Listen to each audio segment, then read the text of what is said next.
दिवाली की रात थी, पटाखों का शोर। दिल्ली के एक मोहल्ले में एक चाचा भतीजे अपने घर के बाहर लड़ियां लगा रहे थे। तभी तीन लोग दो स्कूटर पर वहां पहुंचते हैं। उनमें से एक चाचा का पैर छूता है और दूसरा ठीक उसी वक्त पिस्टल निकालकर चाचा पर गोलियां चला देता है। इसके बाद तीनों हमलावर भाग रहे होते हैं। तभी भतीजा उनके पीछे भागता है और शूटर उस बच्चे को भी गोली मार देते हैं। दिल्ली की इस सनसनीखेज वारदात का हर फ्रेम लाइव कैमरे में रिकॉर्ड हो रहा था। 31 अक्टूबर की रात पूरा देश दिवाली मना रहा था, लेकिन दिवाली की रात पटाखों की शोर के बीच ऐसी तस्वीरें सामने आई जिसने हर किसी को अफसोस से भर दिया। मंजर पूर्वी दिल्ली के फर्श बाजार इलाके की बिहारी कॉलोनी का है। मंजर कैमरे में कैद एक लाइव मर्डर का। तस्वीरें जितनी डरावनी है, इसके पीछे की साजिश उतनी ही चौंकाने वाली।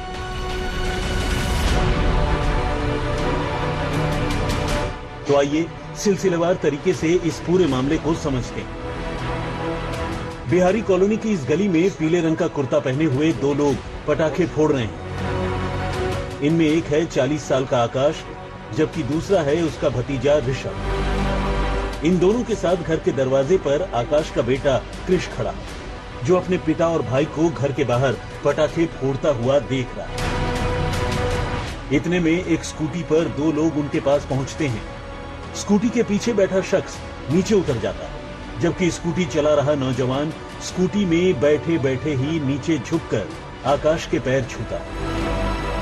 इस दौरान दोनों के बीच चंद सेकंड की बातचीत भी होती है। तब तक पटाखे में चिंगारी को देखते हुए आकाश मुड़कर घर के अंदर जाने लगता है। इतने में स्कूटी से नीचे उतरकर सामने खड़ा शख्स कमर से पिस्टल निकालता है और भागते हुए घर के अंदर घुस चुके आकाश पर गोली चला देता है। वो एक के बाद एक आकाश पर कई राउंड फायरिंग करता है। गोली लगते ही आकाश घर की दहलीज पर गिर जाता है। ये सब कुछ इतनी जल्दी और इतने अप्रत्याशित तरीके से होता है कि बाहर पटाखा फोड़ रहे आकाश के भतीजे ऋषभ को शुरू में ये पता ही नहीं चलता कि वहां पहुंचे दो लोगों में से एक ने उसके चाचा को गोली मार दी। असल में उसका ध्यान तब भी पटाखे की तरफ होता है, लेकिन जैसे ही उसे एहसास होता है कि उसके चाचा को गोली मारी गई है, आकाश का भतीजा हमलावर को पकड़ने के लिए उसकी ओर भागता है और तब हमलावर आकाश के भतीजे को भी गोली मार देता है। हालांकि हमलावर और आकाश का भतीजा तब तक दोनों कैमरे की जद से बाहर जा चुके थे। ऐसे में दूसरी फायरिंग की ये तस्वीरें कैमरे में कैद नहीं होती। एक काले रंग की स्कूटी इस तरफ से आती है, यहीं पर आके वो स्कूटी रुकती है जहां पर ऋषभ और आकाश खड़े थे। और जो लड़का स्कूटी चला रहा था, उसने स्कूटी पर बैठे बैठे एकदम ऐसे झुक करके आकाश के पैर छुए। डिब्बा था उसके पास, जो उसने वो आगे की तरफ बढ़ाया। लेकिन इस दौरान जो शख्स स्कूटी पर पीछे की तरफ बैठा था, वो उतर के ठीक यहाँ पर आके खड़ा हो जाता है। और बताया जा रहा है कि सबसे पहले आशीर्वाद लिया पैर छू करके जो लड़का स्कूटी चला रहा था, जुवेनाइल बताया जा रहा है। और उसके बाद अगले ही पल उसने ऑर्डर दिया जो शूटर उसके साथ था कि मार, गोली मार। जिसके बाद जो शूटर था उसने एकदम से पिस्टल लेकर के वो घर के अंदर जब आकाश जा रहे होते हैं तो उसने पीछे से गोली चलाया। शायद तब तक आकाश को इस बात का अंदाजा नहीं था कि ये उन्हें मारने की साजिश के तहत आए हैं। तो एकदम से शूटर यहाँ पर आता है और अंदर की तरफ जा रहे आकाश का पीछा करता है। तकरीबन 3 से 4 राउंड गोली सबसे पहले शूटर चलाता है। 2 गोली लगती आकाश को। ऋषभ था, वो कुछ समझ नहीं पा रहा था कि हो क्या रहा है। उसने अचानक से जब देखा कि इस जगह पर उसके चाचा आकाश खून से लथपथ पड़े हैं और उसके बाद शूटर निकल करके जो ये गली आप देख रहे हैं जहां पर इस वक्त काफी सारे लोग मौजूद हैं, इस गली से आगे की तरफ भागता है। तो एक बार तो ऋषभ घर की तरफ जाता है, लेकिन दूसरी बार उसने फिर वो शूटर के पीछे भाग लेता है इस गली से। तो चूंकि लोग बाहर मौजूद थे तो शूटर एकदम से घबरा गया। उसे लगा कि कहीं ऐसा ना हो कि लोग आ जाएं और वो मौके पे ही पकड़ा जाए। तो उसने ऋषभ को भी बेहद करीब से गोली ठीक इस जगह पर मार दी। इस हमले में आकाश के साथ साथ हमलावरों के पीछे भागे उसके भतीजे ऋषभ की भी जान चली जाती है। असल में अपने चाचा के हमलावरों को पकड़ने के चक्कर में ऋषभ कातिल की पिस्टल पकड़ लेता है, उनसे उलझ जाता है। लेकिन उसी पिस्टल से चली गोली ऋषभ की भी जान ले लेती है। पता नहीं है हमारे को। 1 महीने पहले बंटी नेर पुनीत ने पहले भी करवाया था, मेरे बच्चों को फंसवा दिया था इसी लड़के को पैसे दे के बंटी नेर पुनीत ने। और फिर जब मेरे बच्चों का नाम लिवा दिया था उसने ही,